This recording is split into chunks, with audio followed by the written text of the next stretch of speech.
Hello and welcome to Schlyde into Sports live on 103.1 FM WVLP radio.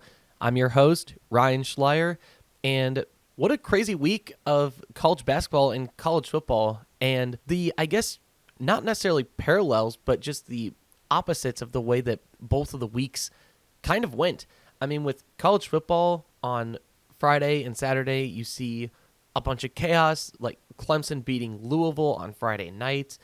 Then you've got Oklahoma upsetting Alabama at Alabama, 23-21. South Carolina almost upset Texas A&M, but Texas A&M put up 27 points in the second half to come back and win. Then Ole Miss, almost got surprised by Georgia, but escaped in the end. Northwestern almost surprised Michigan. Michigan getting a last-second field goal to get the win. Arizona upsetting number 25 ranked Cincinnati at their place, 30-24. Navy upsetting 24 ranked South Florida, 41-38. I mean, it was just riddled with chaos for college football. But with college basketball, it's interesting because the teams that were ranked higher, for the most part, won their games.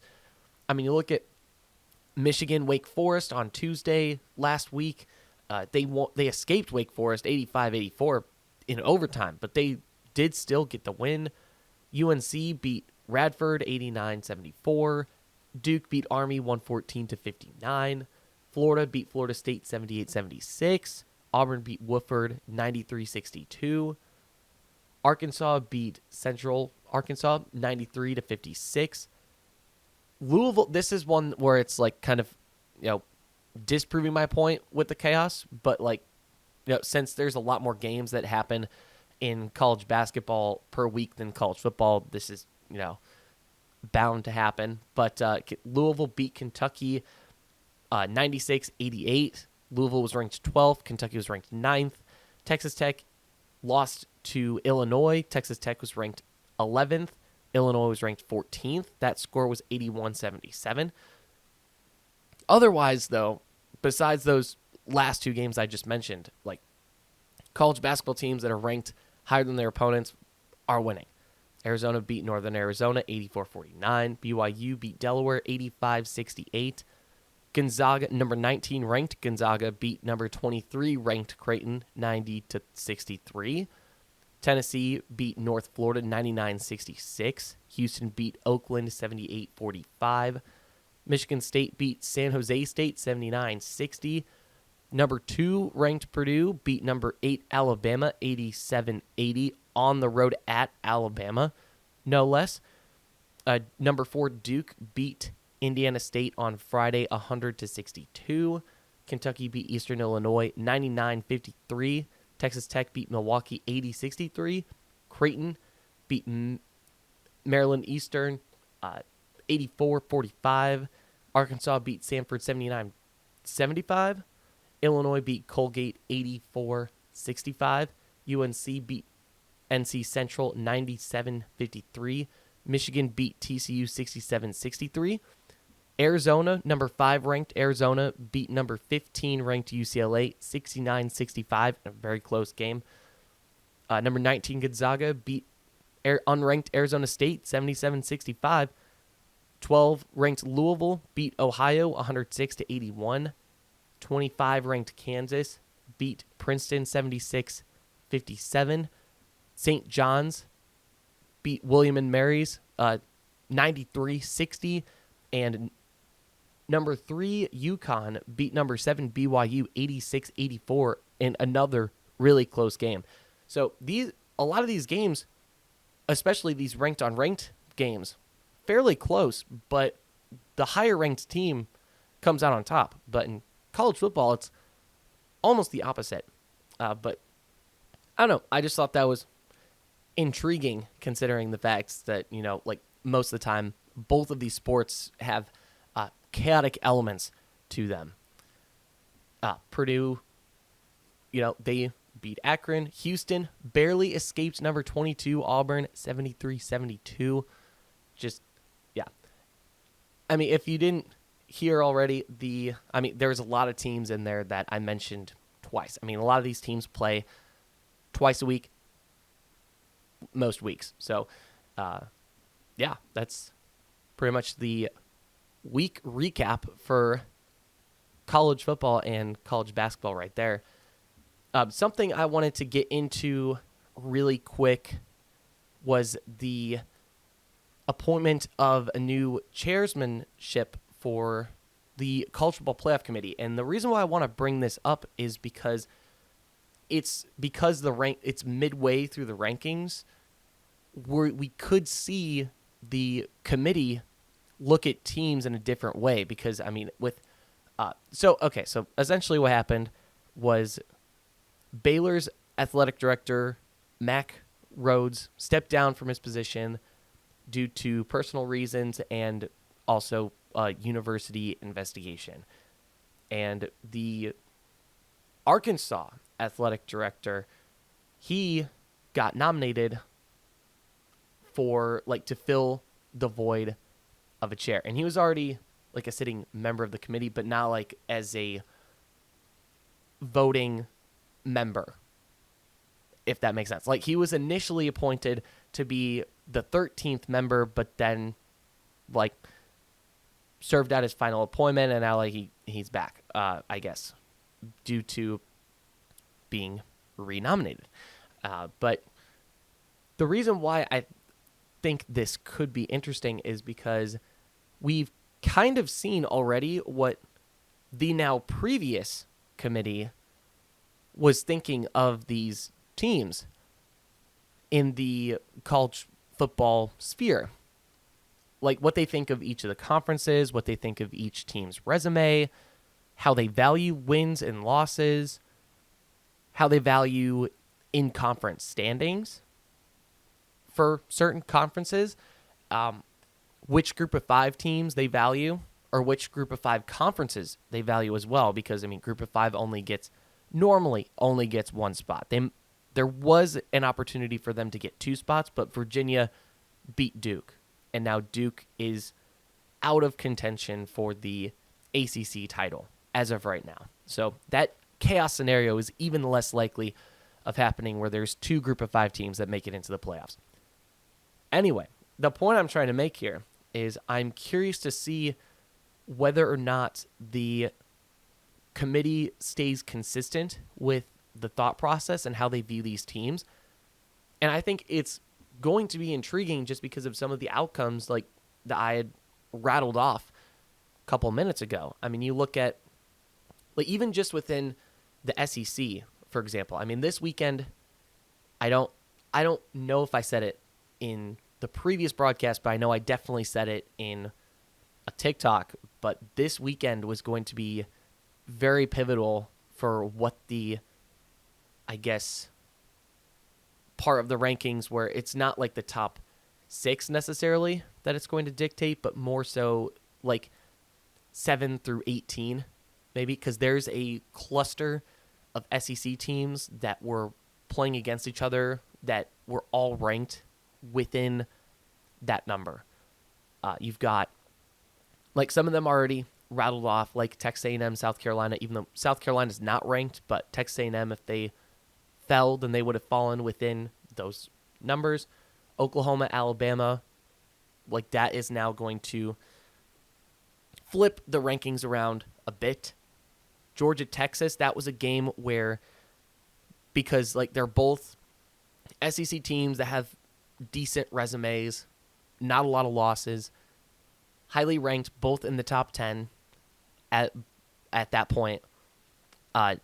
With Georgia winning, it's going to be interesting to see where the committee puts a 3-loss Texas, because that is going to matter 2 weeks down the road. Maybe if Texas beats Texas A&M, does a 3-loss Texas get into the playoffs? I think that's one of the things that people are going to be looking for, or should be looking for. Florida, Ole Miss, that was another one, because Ole Miss had trouble with Florida last year.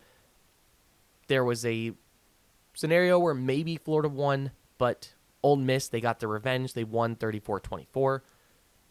So Ole Miss will likely move up because that head-to-head versus Georgia, since Georgia beat Texas, now looks really good. Also, the head-to-head win that Ole Miss had over Oklahoma also looks good because Oklahoma beat Alabama. So Ole Miss moving up not necessarily just because of their win over Florida, but also due to other things that happen within the SEC conference. So like those 4 games were very pivotal for the SEC conference and what the top 10 was going to look like, or is going to look like, this coming Tuesday, next Tuesday, and the final Sunday of the college football playoff rankings before the college football playoffs kick off. Some other college football games that I think were of note, TCU, BYU, even though BYU blew them out 44-13, I thought this is pretty notable simply because BYU, they've got true they're one of the few teams that has a true freshman quarterback, and they had just taken their first loss to Texas Tech, and it was a blowout loss to Texas Tech as well. So it was, to me, I was curious to see how this team was going to rebound, like whether they were going to crumble immediately after taking a loss like that, or if they were going to make a statement, if they were going to make TCU a statement win and, kind of build some momentum before they play Cincinnati. And now they're going to be playing a desperate Cincinnati team next week since Cincinnati lost to Arizona. So if Cincinnati wants any hope of making it to the Big 12 championship, which at this point is very unlikely because of the cluster of 2 lost teams within the Big 12 and the fact that Cincinnati has an out-of-conference loss, so their overall record is going to kind of affect them in the in-conference standings within the Big 12. Cincinnati is going to be desperate going into this game for sure. So it's that BYU-Cincinnati game could be a very interesting game. I hope it's an interesting game, but either way, very interesting.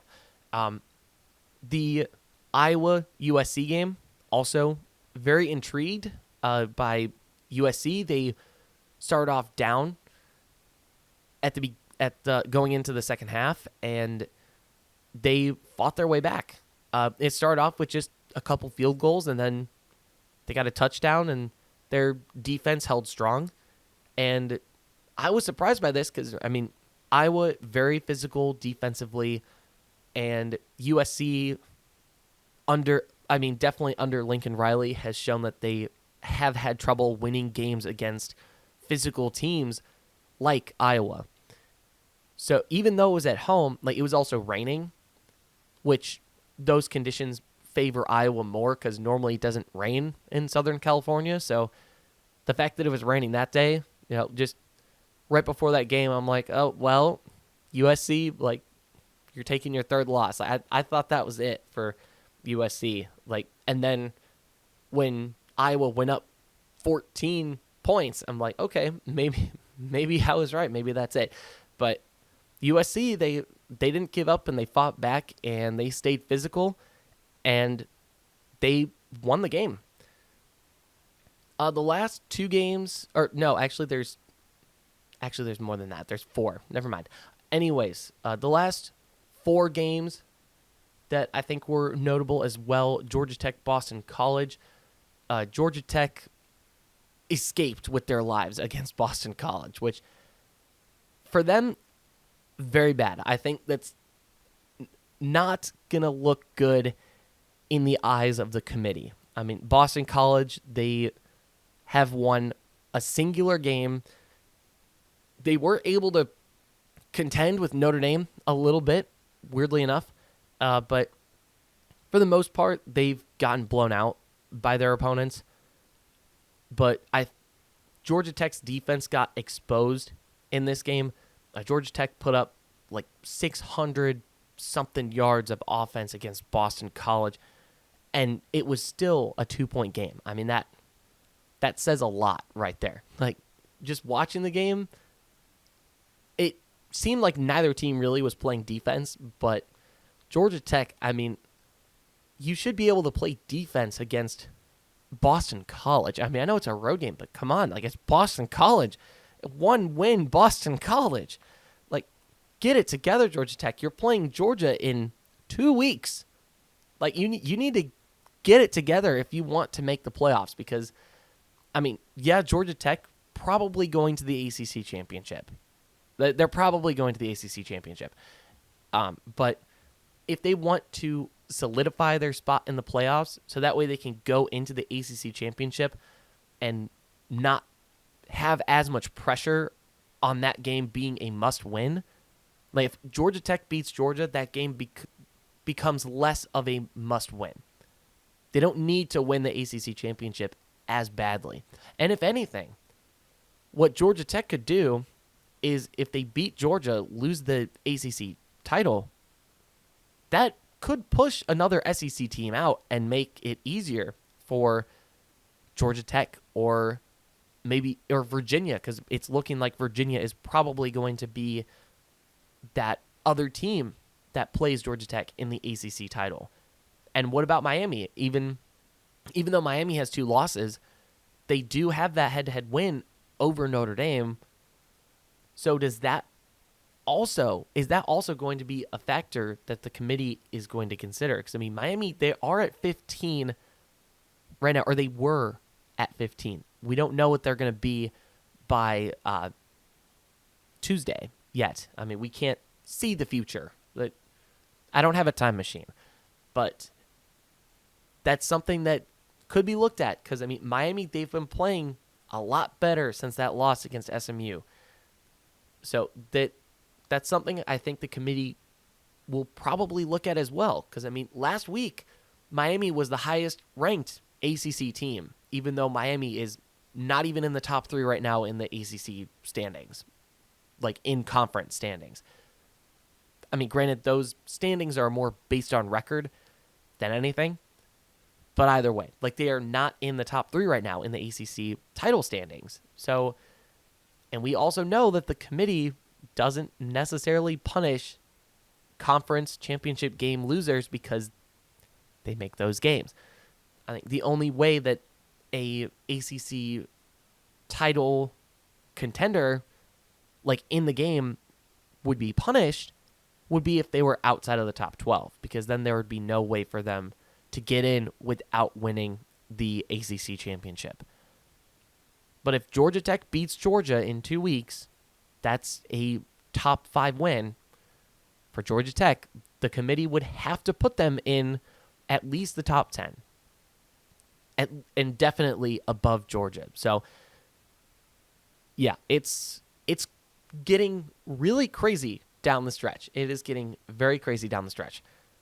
All right, the next 2 games, Virginia-Duke, that one was intriguing, at least going into it, because Duke was on a path to really sabotage the ACC, because they would have been possibly an 8-4 ACC conference champion, and there would have been 2 Group of 5 conference champions, most likely, ranked above Duke, which would have pushed the ACC out of the conference or college football playoffs completely.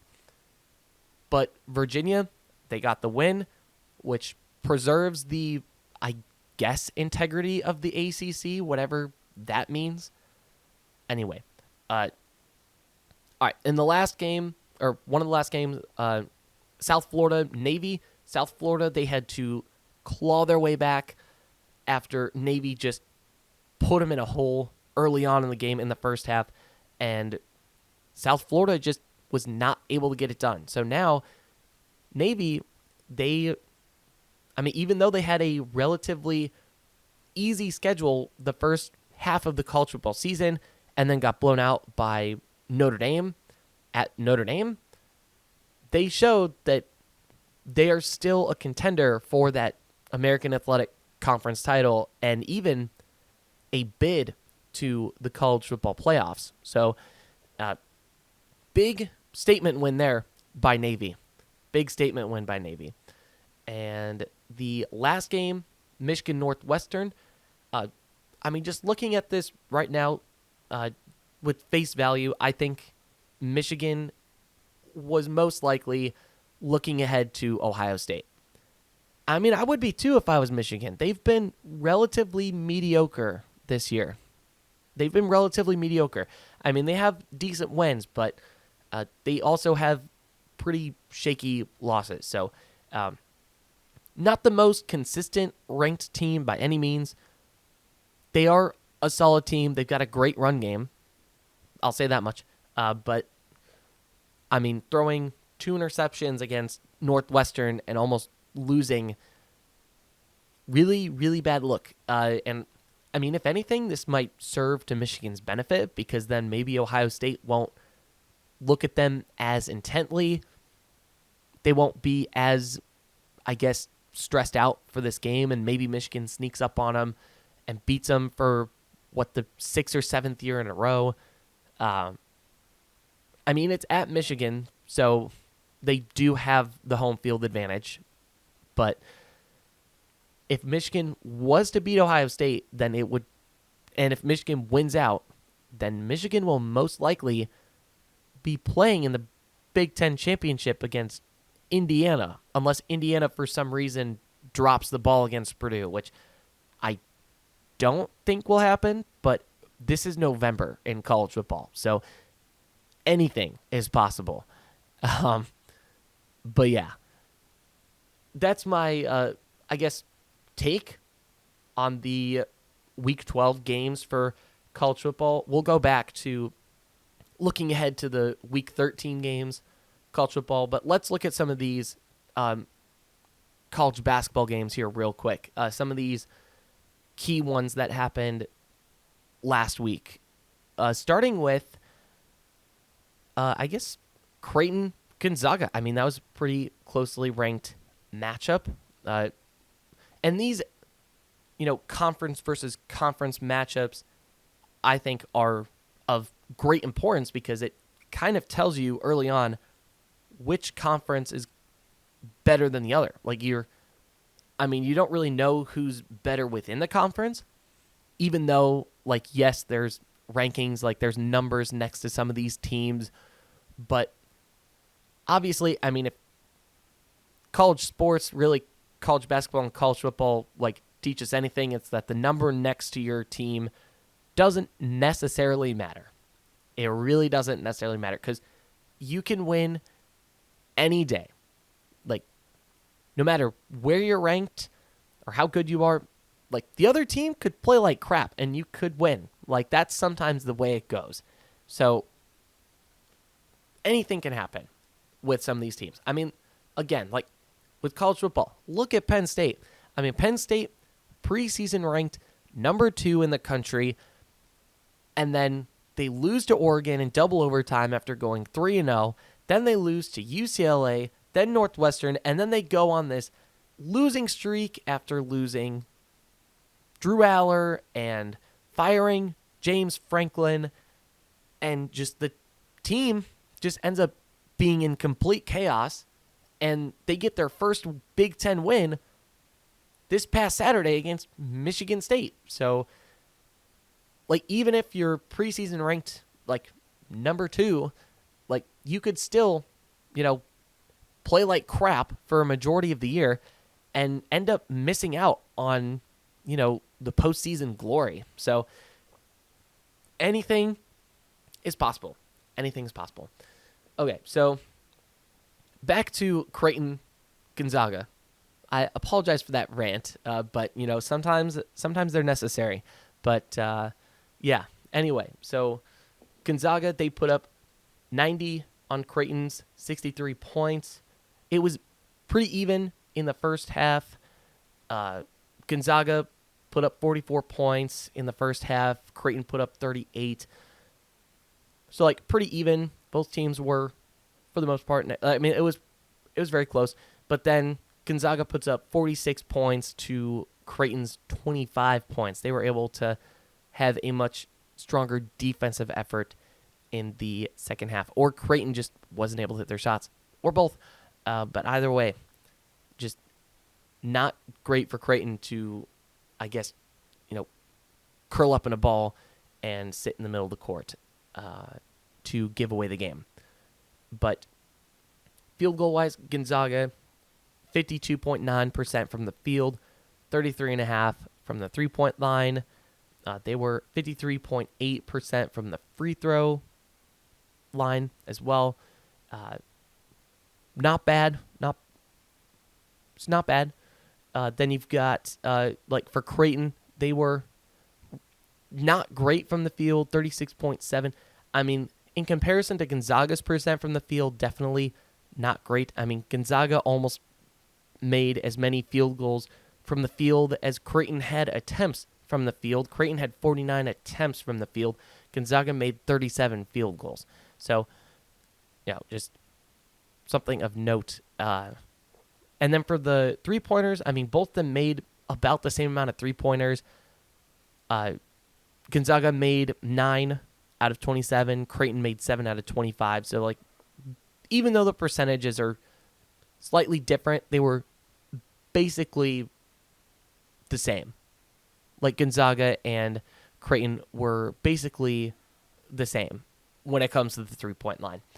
And that's kind of where, typically you would see Creighton being more efficient from the three-point line. Normally, Creighton hits from the three-point line. That's their home. That's their home.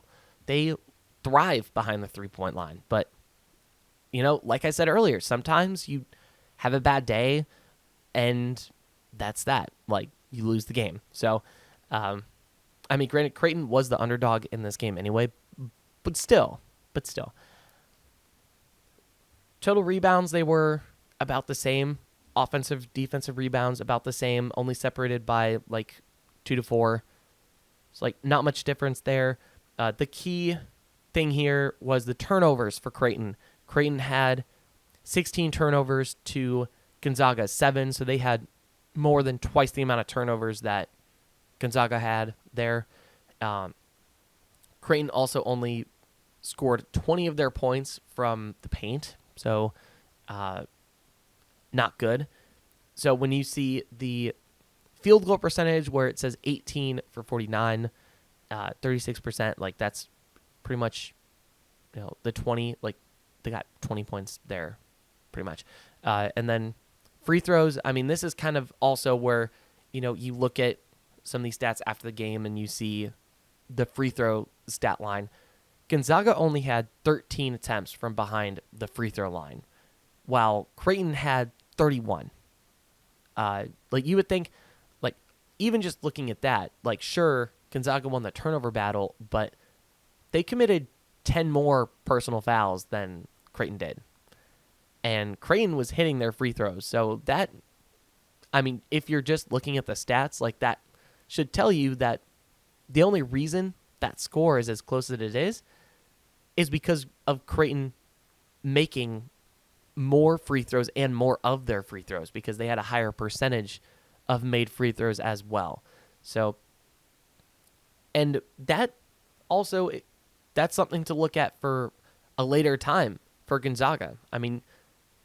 I've talked about for college football how, not committing penalties is important. Being disciplined on the field is huge. The 5 yards, a 5-yard penalty, sure, it's a 5-yard penalty, but if you commit multiple 5-yard penalties or multiple 10-yard penalties, next thing you know, it could be 3rd and 27, and you have no chance of converting the third down. So those fouls are huge. And if Gonzaga consistently commits fouls the way they committed fouls against Creighton, then Gonzaga could, if they face an opponent where it's a close game and they're committing foul after foul after foul throughout the game, that puts Gonzaga in a very tough situation and would probably cause them to lose the game. So, yeah, fouls, very important. Very, very important. All right, so another game that I think we've got to look at. There's I guess really three games that I really wanted to look at here. Purdue, Alabama. Purdue, they got the win on the road. Kaufman Wren was healthy, and I think that was a huge factor. I think I talked about this in the previous broadcast, but I think him being in that game was going to make the difference for Purdue, because it was going to make their offense more dynamic, and it was going to make their defense in the paint a lot more solid.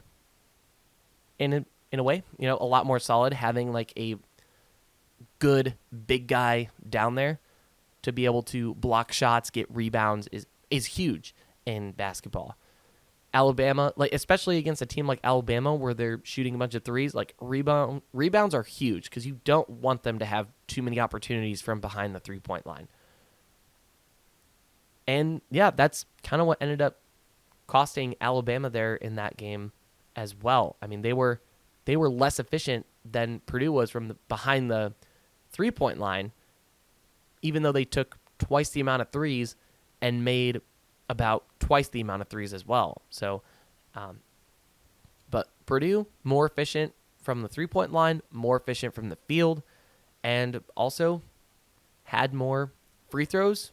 Even though Alabama was more efficient in the free throws, Purdue had more free throws and made more free throws. They made twice the amount of free throws that Alabama made. But, I mean, that stat line can be misleading because Purdue was leading at the end of the game. So Alabama, like normally in college basketball, you like if you're losing and it's close, you try to foul the other team and hope and pray that they miss free throws to get a rebound, run down the court really quick, score, and I guess do the same thing over again until you take the lead back. So unfortunately for Alabama, that just was not the case, and Purdue was able to come out on top with that win. Okay, and the next game I think that needs to be talked about is Arizona versus UCLA. And this one was kind of a little reunion because both these teams left the Pac-12 to different conferences, Arizona for the Big 12 and UCLA for the Big 10.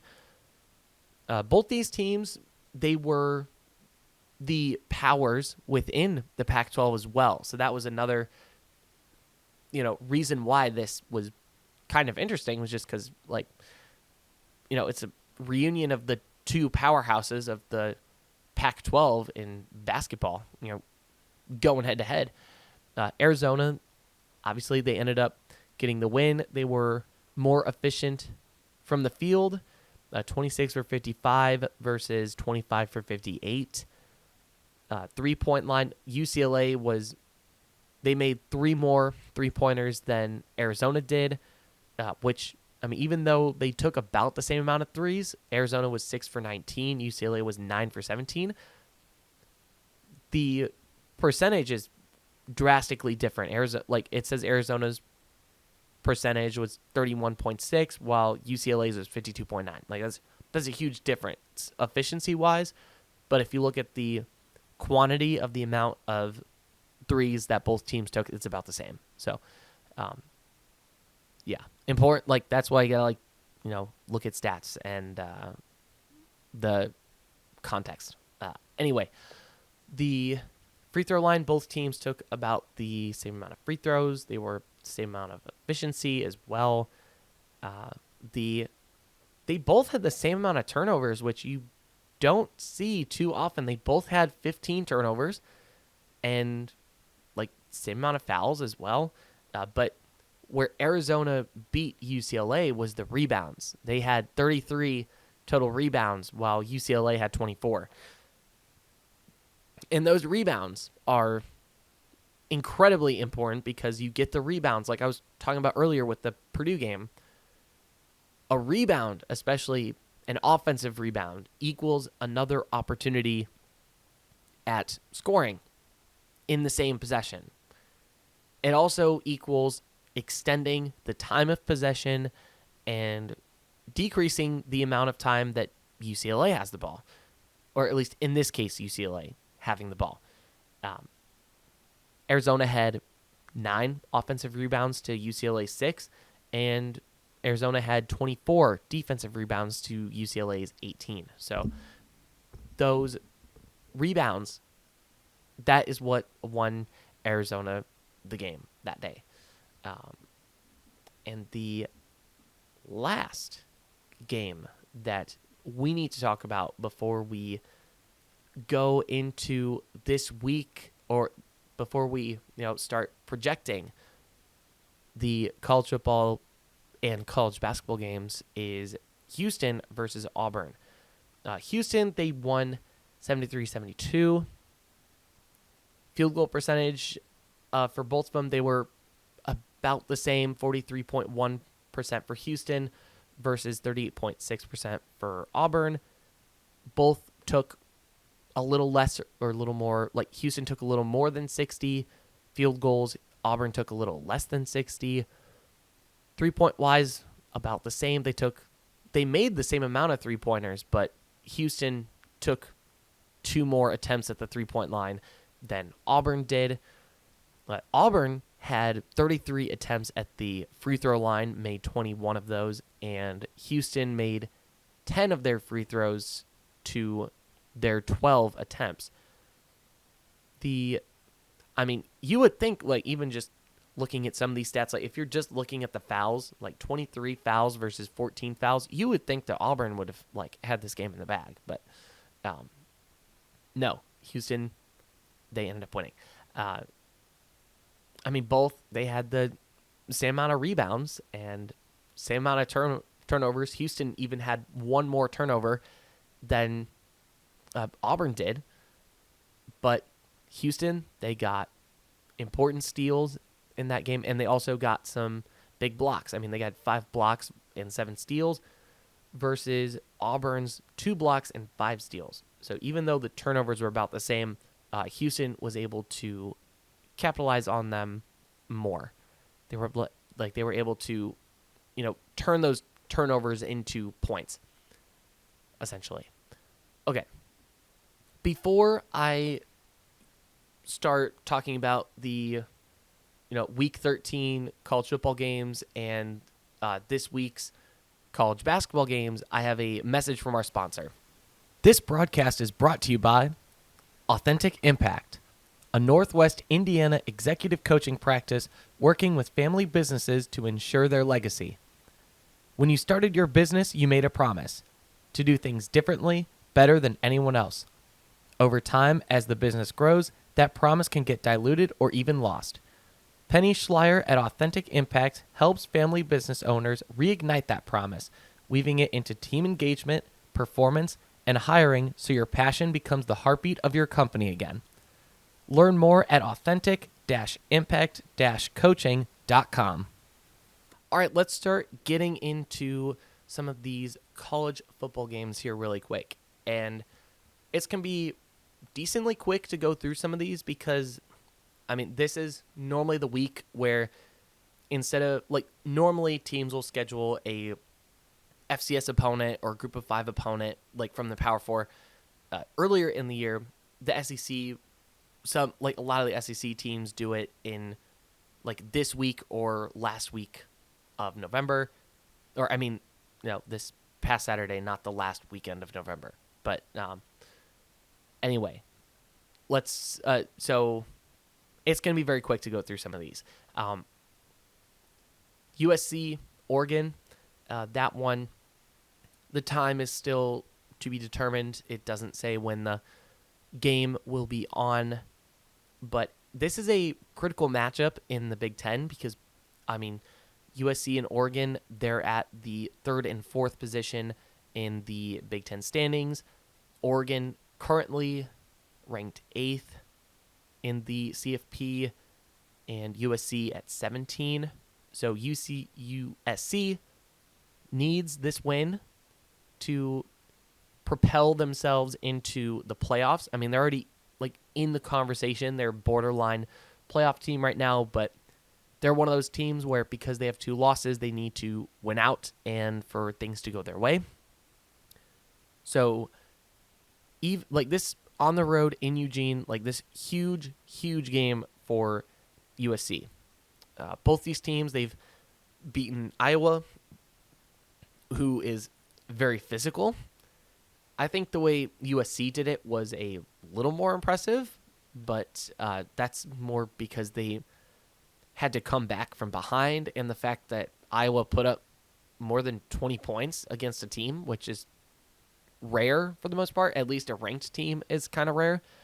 But, I mean, USC, they're going into this game with a confidence because they beat a physical defense, and that's something that USC hasn't really done under Lincoln Riley yet. So, like, even though USC was ranked above Iowa, like, that's a incredibly huge win for the Trojans at home in the rain.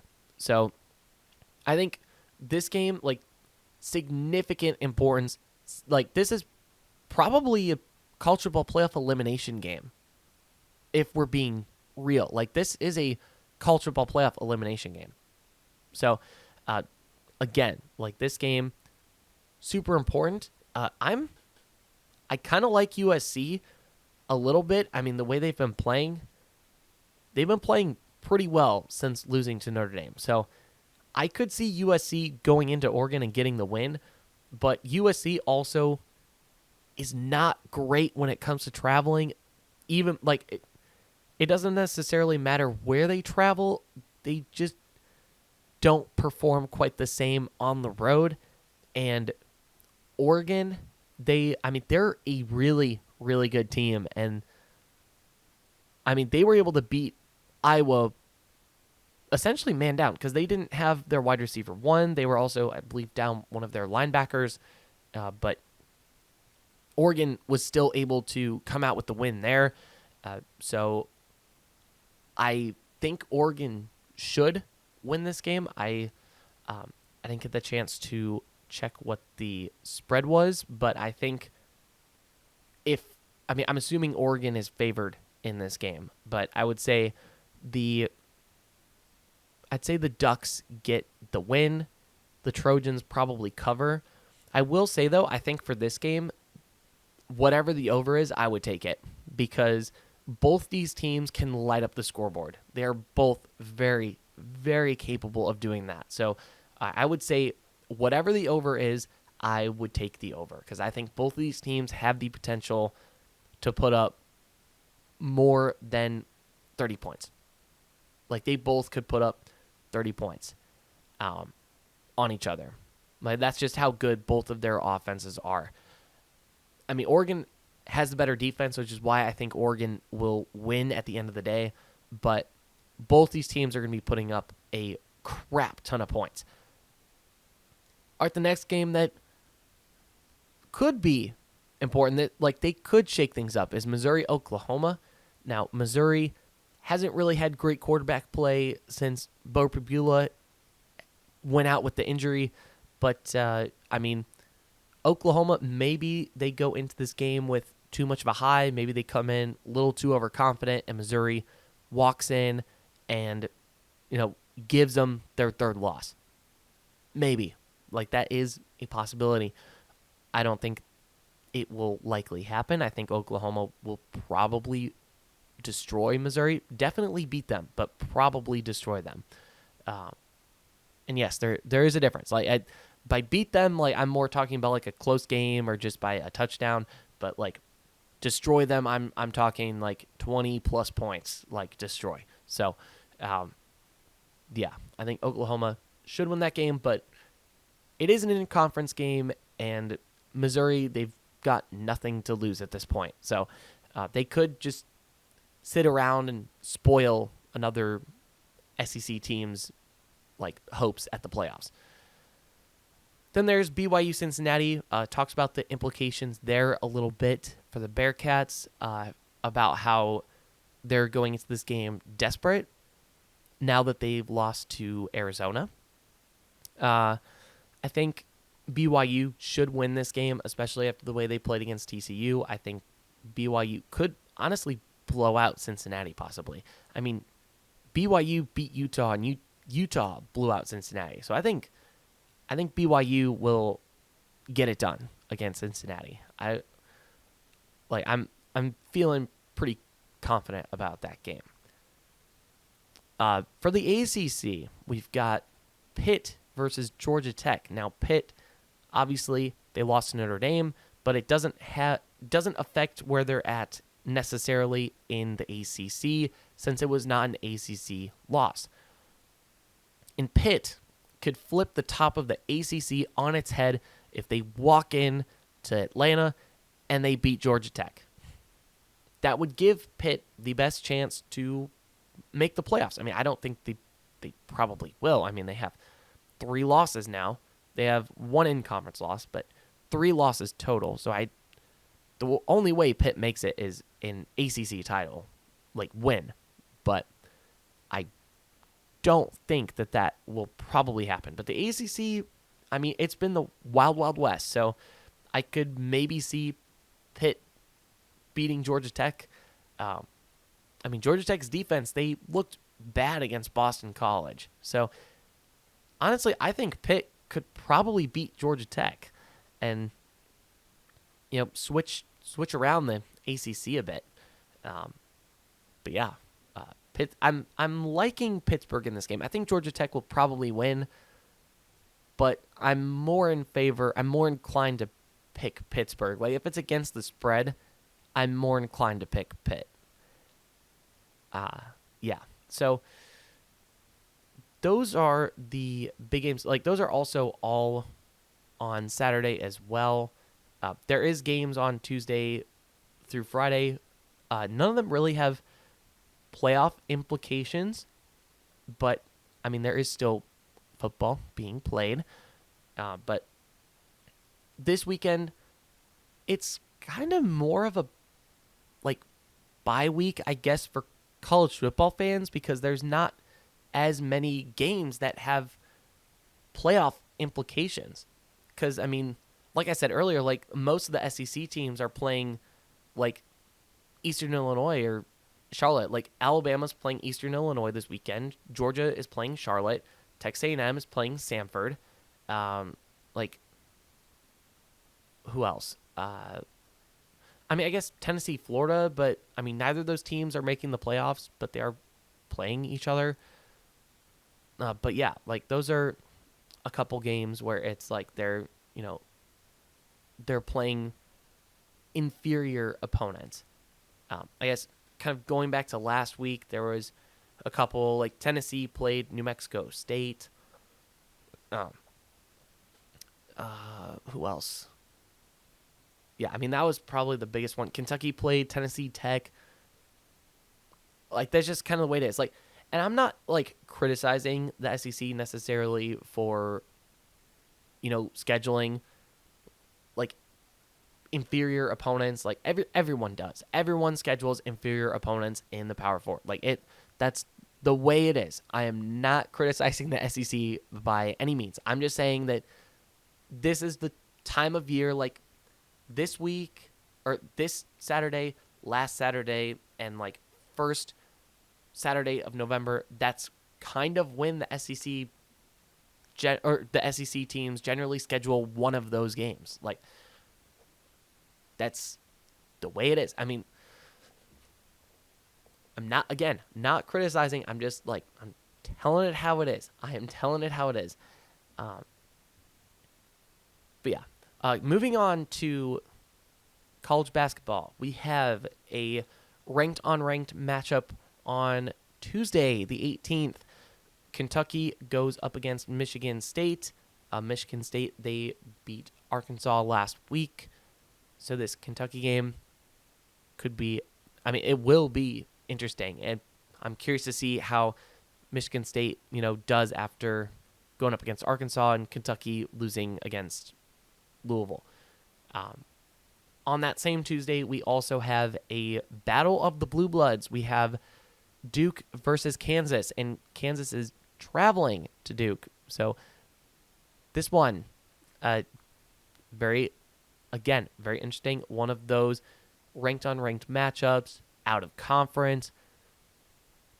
Like, it's going to set a standard for what the conferences should do and what teams within the conferences should do against each other.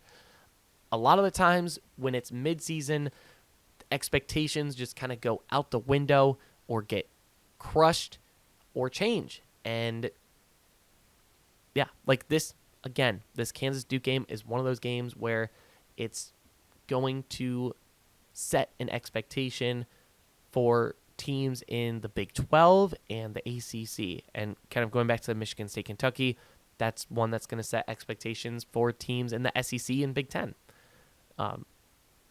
And by the end of the year, like, I mean, people are going to look back at these beginning of season games.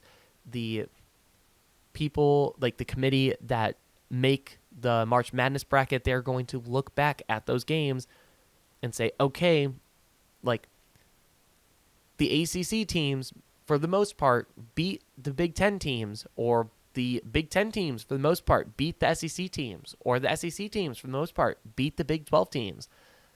And that is going to factor into how they rank the teams at the end of the year. Because, I mean, there's 68 teams that get put into the playoffs. I think that number is going to change. I think they're going to add more.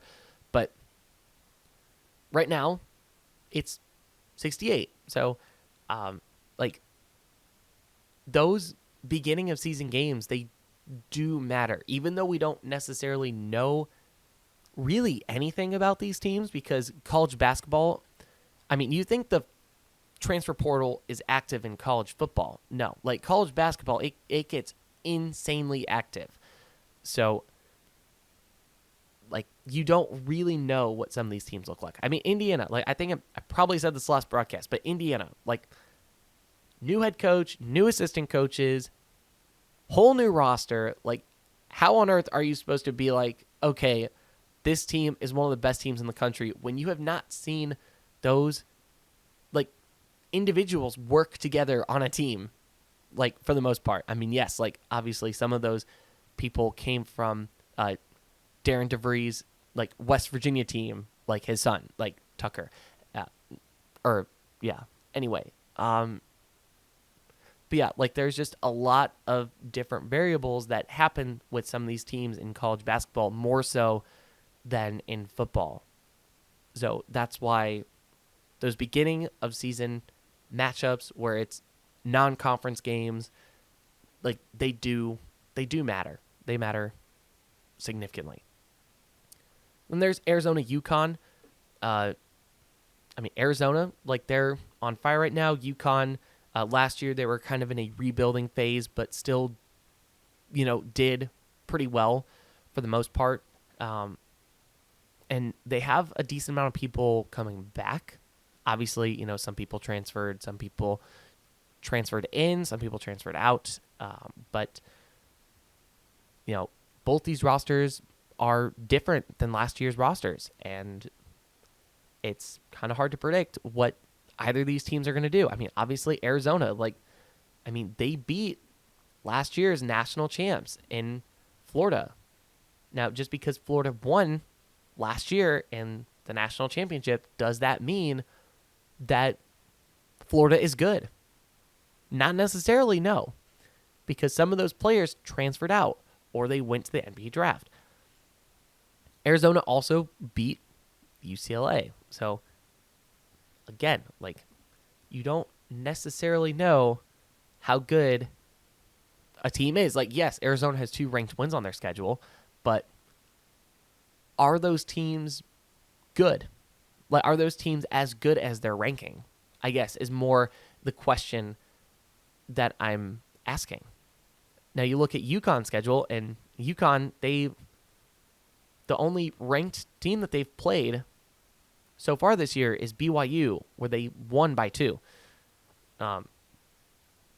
So this is one, like, at least just looking at the schedules, looking at the strength of schedule, I would probably think Arizona would win that game. And this is one where Arizona isn't necessarily favored ranking-wise, but in Vegas, they probably would be favored in that game. So that one will be one to watch. That one will definitely be one to watch when it comes to the standings of like the hierarchy of the conferences. Because college football, like most people say that the SEC is the best conference. Now more people are saying that it's the Big Ten, and now it's just kind of a battle between those two conferences. Whereas in basketball, there's a lot more conferences that are in play. Like Big Ten and SEC both still in that conversation, but now there's the Big East Conference. There's the Big 12. The ACC sometimes has good years. Like it's a very different landscape in college basketball. It's kind of like college football, but it's a bit more like the chaos can be amplified to a degree. But yeah, I think Arizona probably beats UConn in this game. They are going to Gampel Pavilion, but I think Arizona beats UConn in that game. I mean, just simply looking at strength of schedule and who Arizona's beat versus who UConn has beat. There's also Alabama versus Illinois, another Big Ten versus SEC matchup. Alabama travels to Illinois. I mean, I could see Alabama maybe getting hot, but again, for a road game, very difficult. But this is going to be an important game because if Alabama loses to two Big Ten teams early on in the year, it's going to, at the end of the year, say that the Big Ten is the better conference in basketball this year. Because Alabama was one of the SEC's best teams, or has been one of the SEC's best teams in the SEC. So that game is critical, not just necessarily for Alabama, but for the SEC conference as a whole. I think I could see Illinois winning, but I think Alabama could get hot in that game and get the win. But it really depends on what Alabama does from behind the 3-point line. Then on Friday, there's Wisconsin versus BYU. I think BYU should win that game. But this is one where it's a Big 10 versus Big 12 matchup, so that's going to kind of determine the hierarchy between those two teams. Again, I like BYU in this matchup. We'll see if Wisconsin is back from where they were. They weren't bad in the Big Ten, but they also weren't great last year. There wasn't a lot of flash with Wisconsin last year. So that one could be one to keep an eye on. Maybe Wisconsin, shows some flash and flair and gets a big win against a BYU team that's, solid. Again, kind of just going back to strength of schedule a little bit. Wisconsin, they haven't really played anyone. They do also play SIUE on Monday or today at 7. So, but besides that, even that game, not really a high quality opponent necessarily, but yeah, just a decently quick turnaround there. And then BYU, obviously we already talked about some of their their quality opponent this year. They are really two quality opponents because they played UConn and they beat Villanova 71-66 at the beginning of November. And I only say that Villanova is a quality opponent because it's a Big East opponent, and Villanova has been good in the past, and maybe they're good this year. But obviously not good enough to beat BYU on November 3rd. All right, that is all that I have time for game-wise to go over. Those are also the, most anticipated games so far for this week. But next week, super interesting. There's going to be pretty much, same routine. Go over college basketball, go over college football. But if you are a listener and maybe you missed last week's broadcast, because I do reference things in previous broadcasts in future broadcasts, you can head over to Patreon, Spotify, Apple Podcasts, Amazon Music, or YouTube. Search up Schlyde into Sports, SCHLYDE. Schlyde out.